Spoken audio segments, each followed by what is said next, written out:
Ye Wubin's 100 Lessons to Mastering Time Management. Lesson 35. How to Learn Like a Scholar. Hello everyone, my name is Ye Wubin from Neng. I am so happy to be with you now at 6 a.m. on the Ximalaya App. For those of you who have been following my lessons, welcome back. And if you're new here, welcome aboard. I am so happy to have you with us.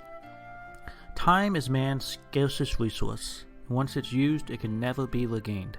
So if you're not using your time effectively, or if the time you are spending is only getting you further away from your dreams in life, then stay with me, listen a while, and I'm confident I can help open your eyes to a new path that will get you closer to your dreams. I want to remind you there are 100 classes in this album, and every class lasts about 6 minutes. It is updated at 6 a.m. New York City time each morning. In today's lesson, I will share with you a technique that will allow those of us who want to learn but are not academic scholars to really get the most out of this course. In other words, I will teach you how to learn like a scholar.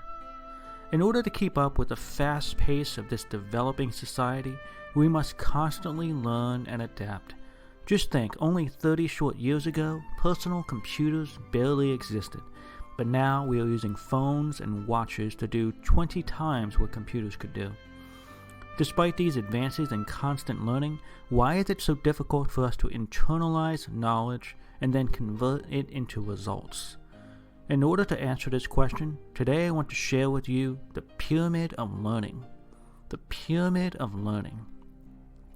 Learning can be divided into two groups: active learning and passive learning. The difference is how much knowledge is retained in our minds. The first habit in the book 7 Habits of Highly Effective People is to be proactive.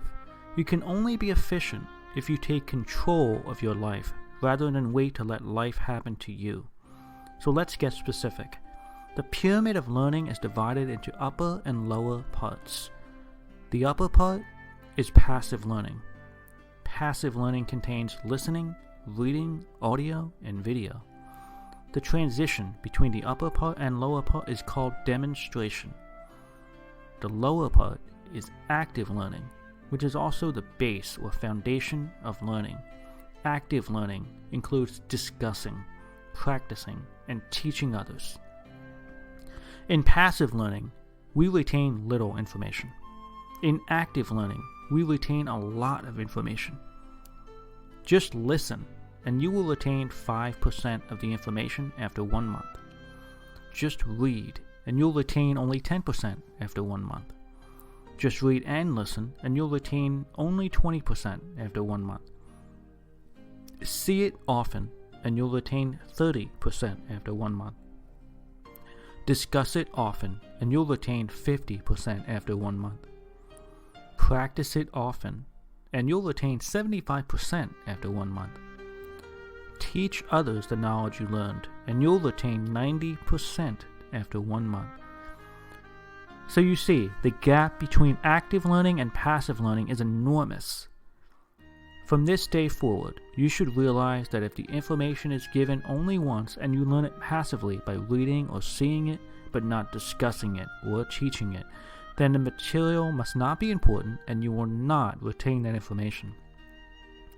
So far, you have been listening to the Ximalaya recordings for 1 month. At this point, many listeners have told me that even after listening to the program each day, and even feeling very rewarding, they still feel they have already heard many of these things before. He says he feels he has gained nothing new, and nothing is different in his life. This is important. Just listening to knowledge will not change you very much. The important thing is to convert your passive learning into active learning by practicing. If you only practice once, you will still not retain much information and value. Instead, we must practice continually and repeatedly. Listening, reading, and seeing through audio and video are passive learning styles.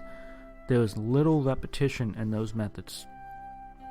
When we see the demo, we begin to use our left and right brains, but when discussing it with others, you absorb a different perspective by learning from others. In this way, 2 heads are always better than 1. In the Neng classroom courses, I will arrange you into groups to discuss each chapter because discussion is a very important form of active learning.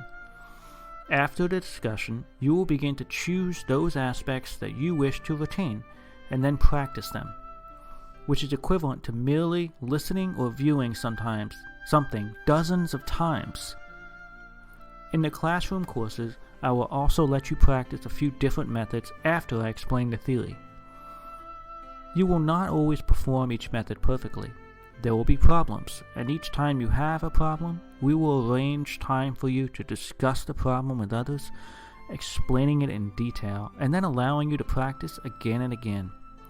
This repetition and use of others will solidify the knowledge in your mind so you can use it later. This is one of the reasons why Neng Time Management course is recognized as the most practical and groundbreaking course in China. Online, it is really impossible to give you the kind of detailed counseling that will help you master these skills, but we can do this in the classroom courses. Neng preaches a very important concept. The best student is able to teach others. This quote, "The best student is able to teach others," comes from Charles Addy's book, The Thinker. I can't agree with this view more. I think the purpose of learning is not to practice, but to teach. When we teach others, we need to understand concepts at a much deeper level than if we simply learn it. We must adapt the concepts to different situations and teach it many different ways. When we can gradually solve other people's problems through our own learning and research, we will be able to learn the concept at a much deeper level. I have studied time management for more than 10 years, first through reading and practicing on my own. In the first 7 years of my studies, my progress was very small, until later I opened a time management course in China. I traveled to more than 30 cities in China and taught more than 300 courses. In each class, from each student, my knowledge of time management grew broader and deeper. Our students are entrepreneurs, workplace managers, owners of private enterprises, executives of state-owned enterprises, housewives, lawyers, accountants, students, and so on.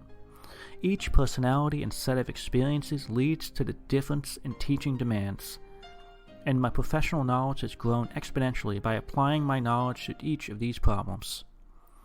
When you're willing to help all the people around you improve their efficiency, then you improve your own efficiency 10 times faster than by simply learning it passively.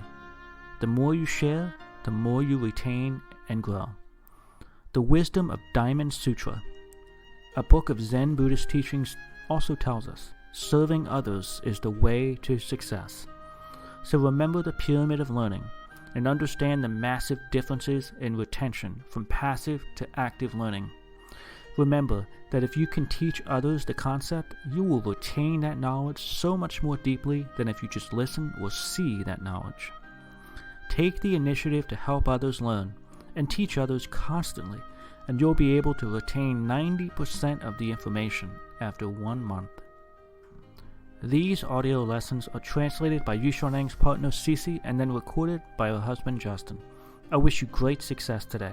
See you tomorrow.